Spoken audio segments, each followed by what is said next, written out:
Hello and welcome to my channel. My name is Elena and here I talk about books. Today I'm going to talk about the top reads for your menstrual phase. I recently started picking my books based on the phase of my cycle that I'm in, and it's been life-changing.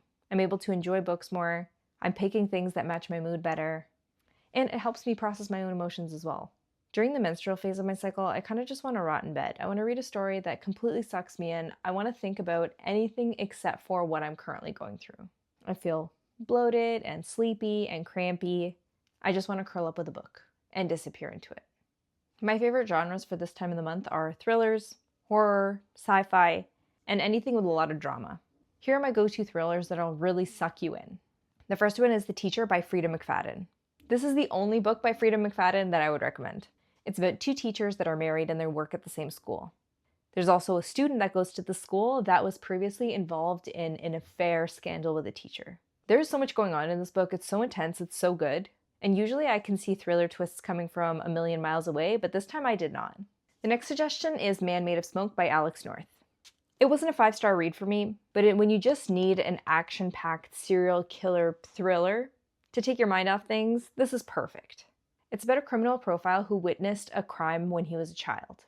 Now he's all grown up, and he goes back to his hometown because his dad has passed away under suspicious circumstances. It's a fun read that just pulls you in.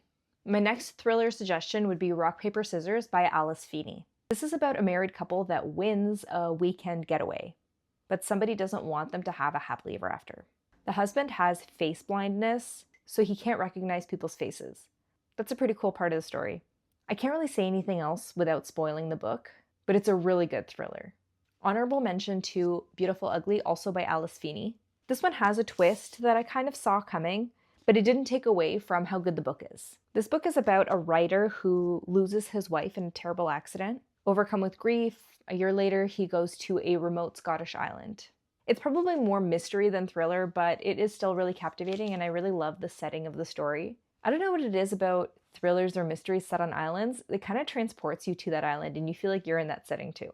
So this one's definitely a great pick also to take your mind off things. The next one, bear with me. It's a spicy, scary thriller. There's dark romance, mystery, and it's just insane. It's called Does It Hurt by author H.D. Carlton. Definitely check the triggers before starting this book. The story is about a girl who tries to steal a guy's identity. He realizes what she's doing, and then they end up stranded together on an island. There is one person living on this island, and they have to stay with this old man in his lighthouse. This man is super creepy. The girl and the guy who ended up on this island hate each other. So much happens, and the story is just insane. I came here for the spice, and I stayed for the thriller action. There was no chance in hell that I was going to guess anything that happened in this book. My next category is horror and sci-fi. I love reading horror and sci-fi when I just want to completely disconnect from the world that I'm living in now and the feelings that I'm having right now, and instead just be transported to a completely different setting. When I'm in this phase of my cycle, I don't want something sad or lovey-dovey. I don't want to be crying. I want to feel other things like excitement and suspense and fear. My top horror pick, and possibly my book of the year so far, is When the Wolf Comes Home by Cassidy. It's about a girl who finds a little boy hiding near her place when she comes home from work.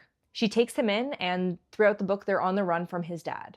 Trailing very closely behind them is a series of gory, gruesome murders. The story is so good, and this is so original, and it really takes an in-depth look at fear and the role that fear plays in our life. I had no idea what was going on throughout this book. You just gotta expect the unexpected and buckle up for the ride. All of my book recommendations in this category are actually from my Aardvark book club subscription. They just have so many amazing horror sci-fi picks. I've only been a member for 4 months, but already some of my top reads of the year have come from Aardvark. Another one of my Aardvark picks is Immaculate Conception by Ling Huang. This has sci-fi and horror. I would say the horror is the sci-fi, if that makes sense.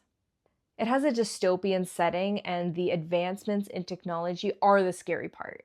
It's about the world of high art, toxic female friendship, codependency, jealousy. I loved reading about the world that they live in here.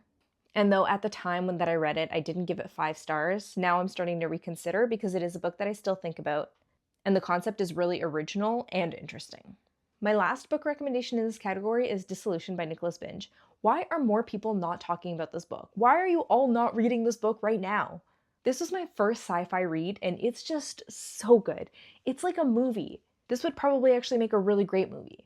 The main character is an elderly woman, which we never get in books these days. There's a ton of sci-fi, a ton of action, and the main theme is memory and the role that it plays in our life, our identity, our shared experiences.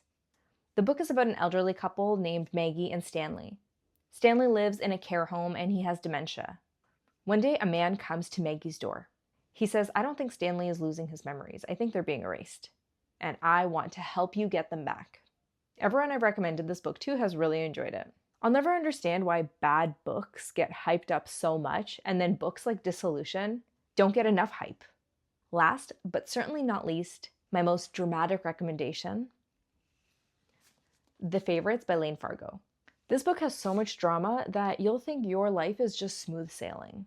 You don't want to deal with the drama in your own life. You're feeling emotional, you're feeling annoyed. The Favorites.